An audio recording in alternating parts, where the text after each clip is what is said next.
Oh, still have.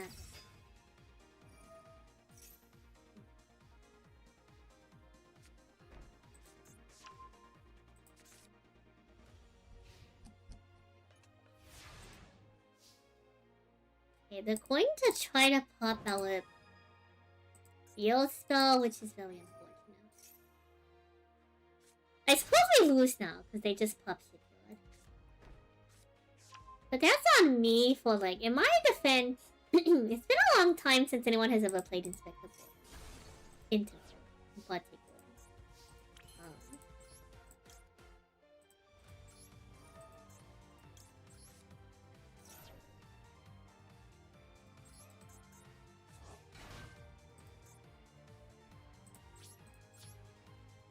Yeah, that's all we can do, chat. Not looking very hard. Not looking very hard at all. They can just go meow. Cycle the movies. Oh, hello, JLP. Welcome on. Utopic comedy. It really do be a comedy. Chat, they twerk back into the Primite Lordly mode. But yeah, that's on me. We should have just gone into the Inspector Border crash with we should have just crashed this, go main phase 2, and then link up, because then we can see the effect of wipe it afterwards.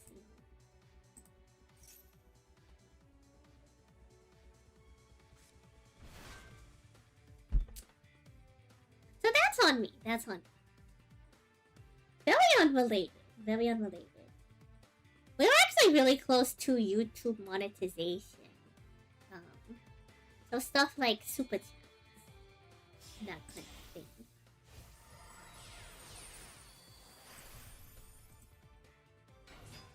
Well, a couple hundred, like, less than 200 hours out. Which is pretty darn good. So thank y'all for supporting Lobster activity. We are like 150 hours away from membership and super chat. So y'all can finally have emotes on YouTube.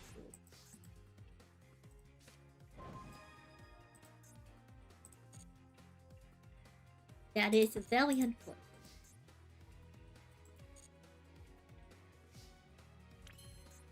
I wish this was a monster, because then we could go Typhon or something. I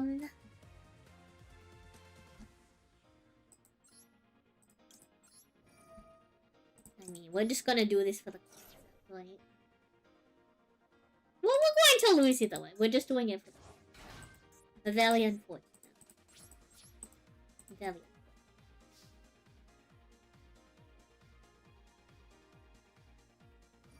But thank y'all again for joining us for the 20 day. I think we're probably gonna tone it out at the top of the next hour.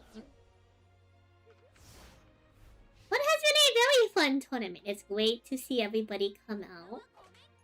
It was cool to see lots of yummy action, lots of Enya action. We had a, but a pretty solid, what's the word?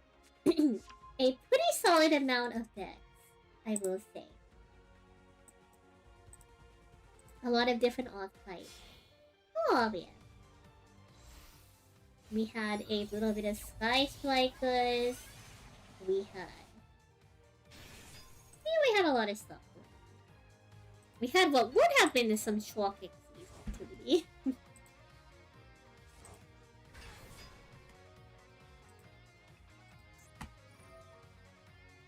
Very unfortunate. You will have your green names and emotes too. Is that how that works? I'm not super versed with like YouTube, so is that how YouTube works with that? Despite doing a little bit of VTubing for some time on the Twitch TV, I'm very unfamiliar with the YouTube side of stuff.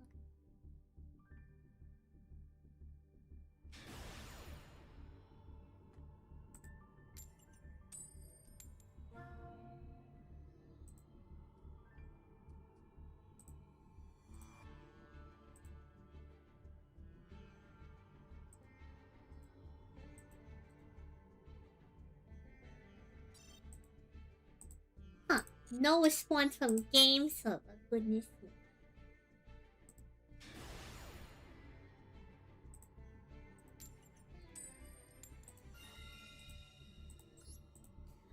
say we're at least winning the coin toss. So I suppose sometimes you have to appreciate the little things like that.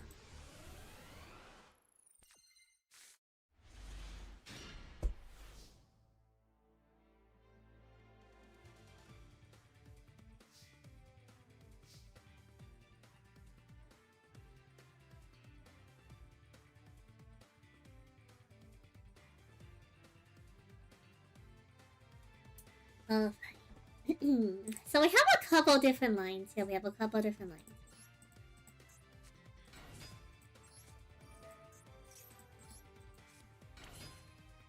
Do we go stealth plug and pass?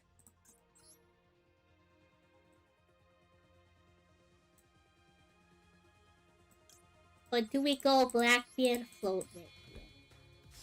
I think we'll go Blackbeard float Redbeard. And, you know, call it even, yeah. I'm going to scare them by discarding Ash Blessing.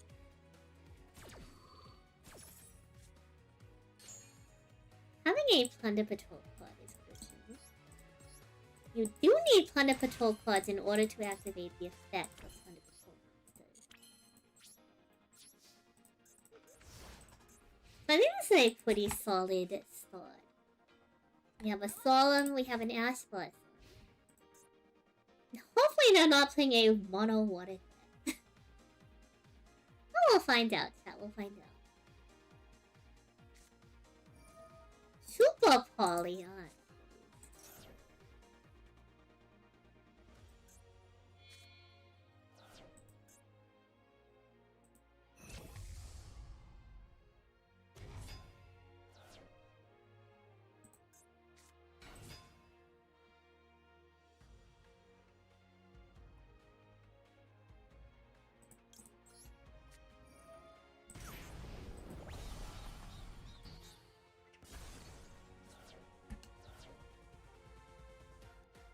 Hopefully that's good enough, chat. Hopefully that's good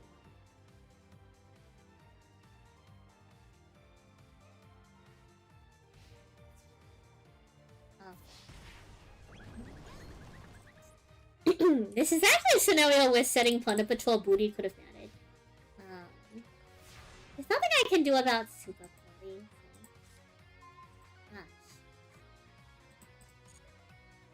So.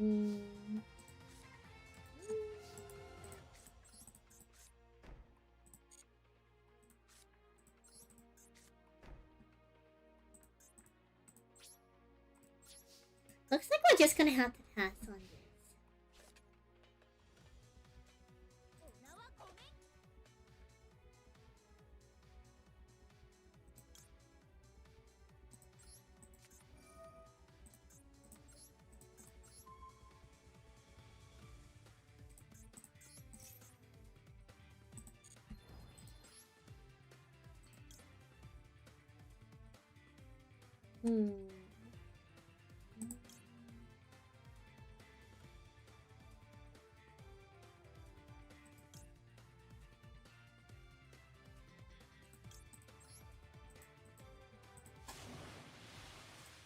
Normally I can't summon out Captain, but we can because we decided to make it.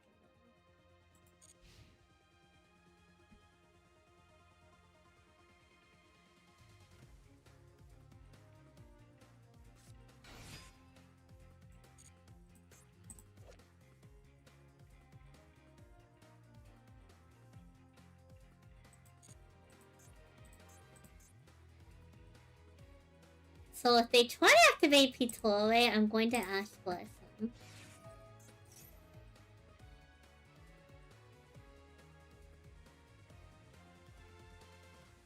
A Magician's right hand? Oh, this is going to be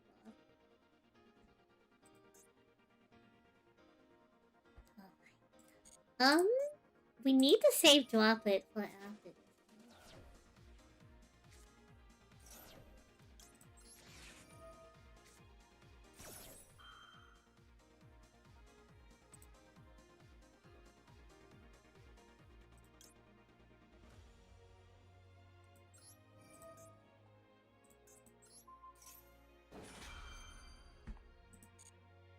And I think we're going to have... We don't really have a choice, but... I think Liz is the proper choice here. We can stop its graveyard effect, too.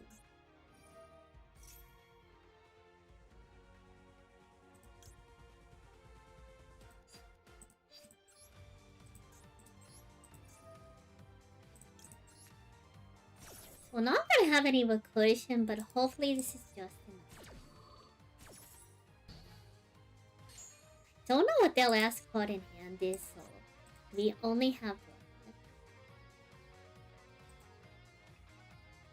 Might be a little long. Okay, okay. Great. Great position, chat. Great position to be in. We're gonna float up the black. Hello, A-Grade. What deck are we playing? We are playing Plunder Patrol because the tournament has been.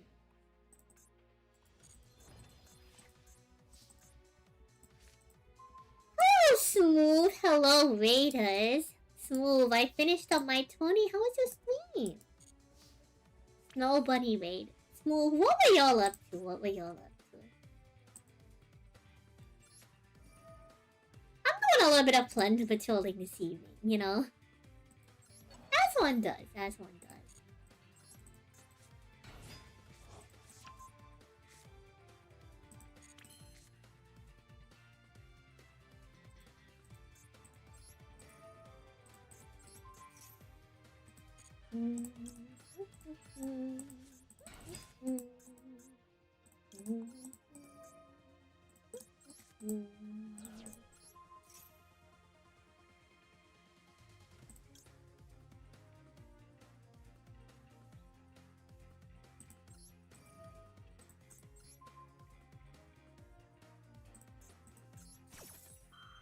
We're gonna float before this leaves the board.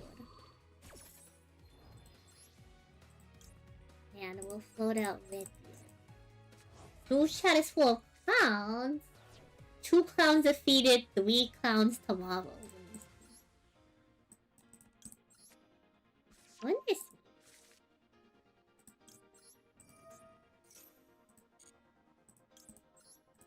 Yeah, this should be our line to leave.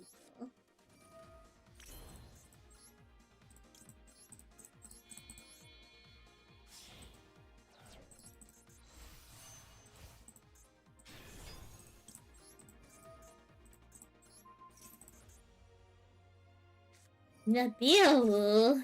Oh, goodness me. Good thing we have Liz.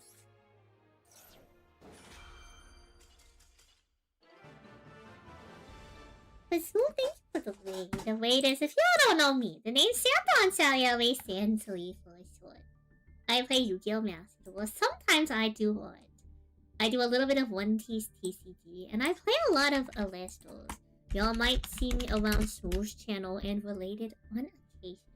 Chat, if y'all don't know Smooth, they are a very, very fun streamer and community member in a couple other communities I mean.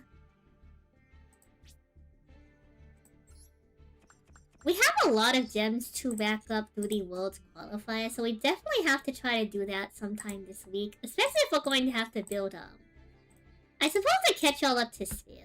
I just hosted a Build-a-Deck tournament. So what that is, it is a casual free-to-enter tournament.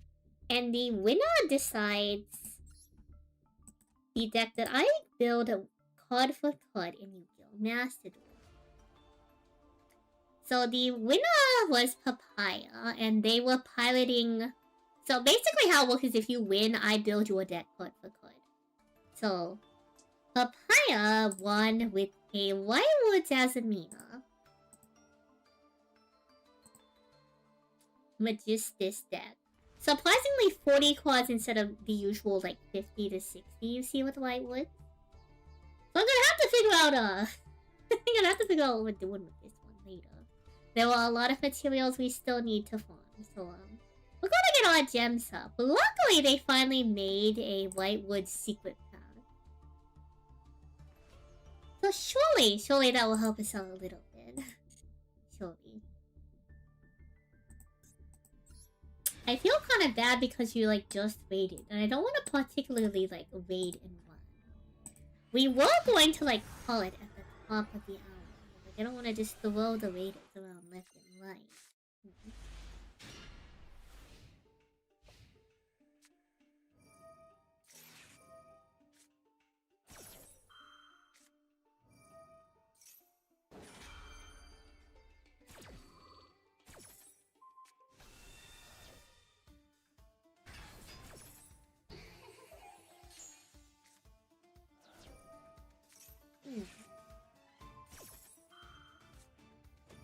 But I appreciate the wait. If any of y'all raiders let's move have to head out or something, y'all don't need to stick around. But I appreciate y'all hanging out and heading out.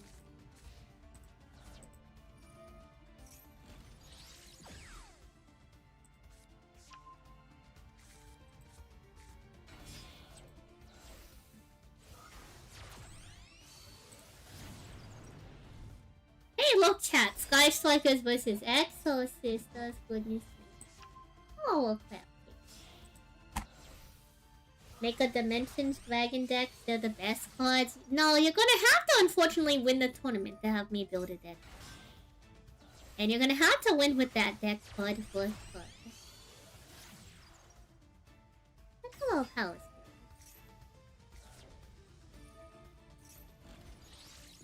Oh, we're gonna get Duel Live webbing. I feel really bad because Smooth just came in. I was like really looking to raid out soon, actually. Emphasis on the raid, if you know what I mean. AKA, my goat, my horse is going live.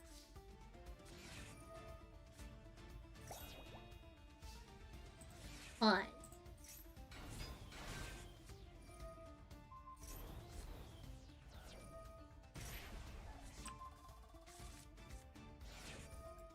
Pause, chat. We have an even better raid target. No, I mean, I just build the deck and I play it. I don't know if I'm gonna be fine with it. I choose to sit in gold and platinum rank. I choose not to rank higher than gold or platinum because I play Yu-Gi-Oh! Really casually. And I feel like gold and platinum tends to be some of the best ranks to be in. So,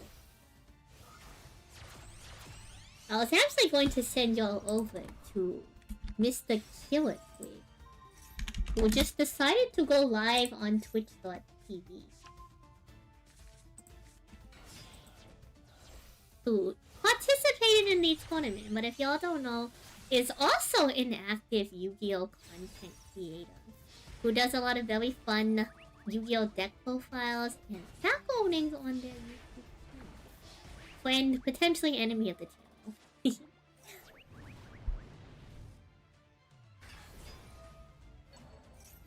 What's that supposed to mean? You want platinum? I'm saying that platinum and gold are fun! I'm saying it's a good rank to be in! That's what I'm saying! There's nothing wrong with it. Surely there's nothing wrong with it. So thank y'all for hanging out, chat. Thank you so much for participating in the tournament. Our raid is going to be...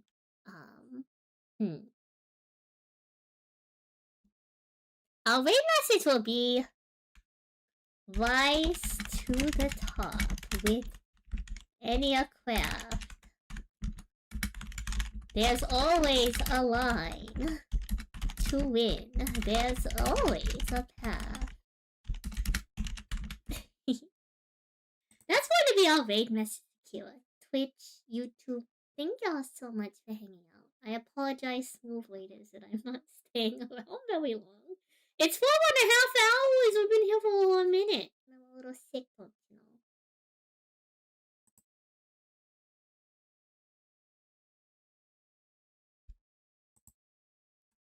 So thank y'all again for joining us for the tournament. That was very exciting. Thank you everybody for participating. Papaya, congratulations again for your big win.